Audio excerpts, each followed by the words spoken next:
भगवान के भोले भाले भक्त। प्रभु जानते थे कि यह मेरा निर्मल भक्त है, छल कपट नहीं जानता। अब तो प्रकट होना ही पड़ेगा। भक्त धन्ना जी का जन्म मुंबई के पास धुआन गांव में एक जाट घराने में हुआ। आपके माता पिता कृषि और पशुपालन करके अपना जीवन यापन करते थे। वह बहुत निर्धन थे। जैसे ही धन्ना बड़ा हुआ उसे भी पशु चराने के काम में लगा दिया। वह प्रतिदिन पशु चराने जाया करता। गांव के बाहर ही कच्चे तालाब के किनारे एक ठाकुर द्वार था, जिसमें बहुत सारी ठाकुरों की मूर्तियां रखी हुई थी। लोग प्रतिदिन वहां आकर माथा टेकते व भेंटा अर्पण करते। धन्ना पंडित को ठाकुरों की पूजा करते, स्नान करवाते व घंटियां खड़काते रोज देखता। अल्प बुद्धि का होने के कारण वह समझ न पाता। एक दिन उसके मन में आया कि देखते हैं कि क्या है। उसने एक दिन पंडित से पूछ ही लिया कि आप मूर्तियों के आगे बैठकर आप क्या करते हो। पंडित ने कहा, ठाकुर की सेवा करते हैं, जिनसे कि मनोकामनाएं पूर्ण होती हैं। धन्ने ने कहा, यह ठाकुर मुझे भी दे दो।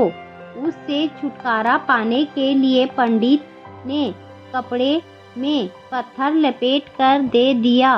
घर जाकर धन्ने ने पत्थर को ठाकुर समझकर स्नान कराया और भोग लगाने के लिए कहने लगा। उसने ठाकुर के आगे बहुत मिन्नतें की। धन्ने ने कसम खाई कि यदि ठाकुर जी आप नहीं खाएंगे तो मैं भी भूखा ही रहूंगा।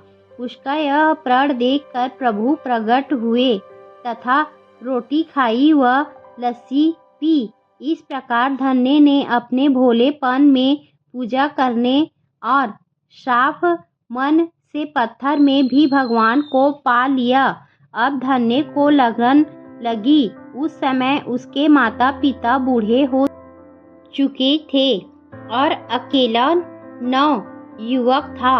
उसे ख्याल आया कि ठाकुर को पूजा से खुश करके यदि सब कुछ हासिल किया जा सकता है तो उसे अवश्य ही यह करना होगा, जिससे घर की गरीबी चली जाए तथा सुख आए। ऐसा सोचकर ही वह पंडित के पास गया।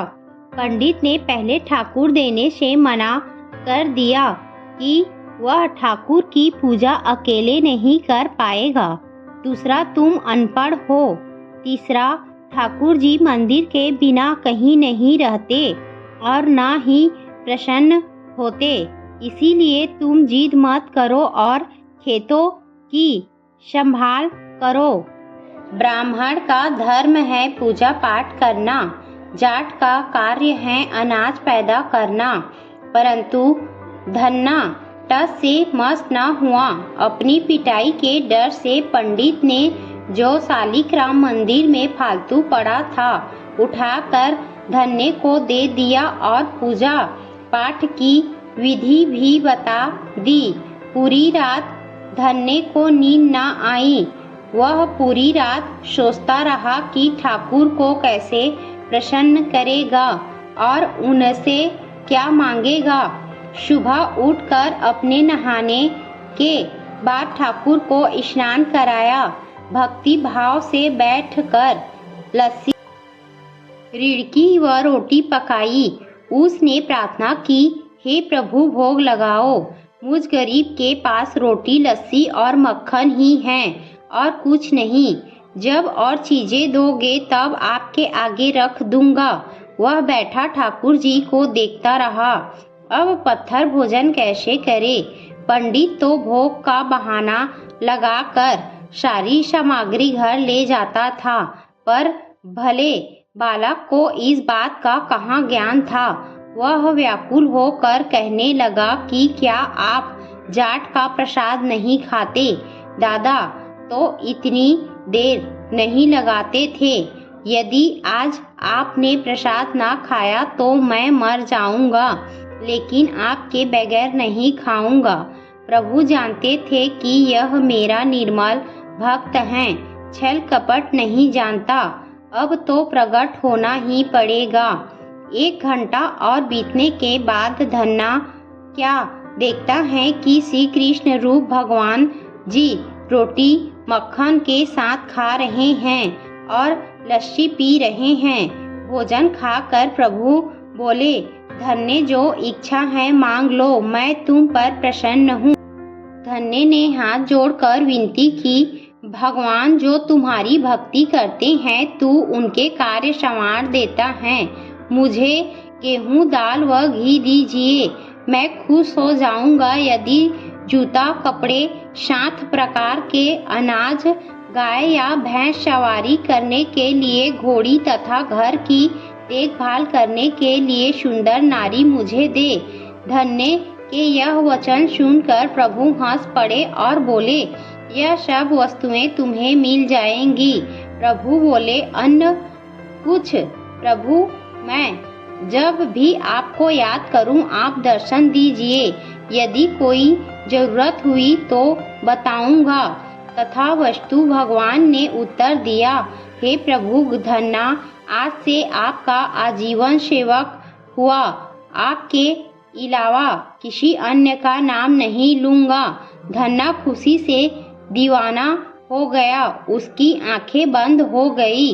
जब आंखें खोली तो प्रभु वहां नहीं थे। वह पत्थर का शालग्राम वहां पड़ा था।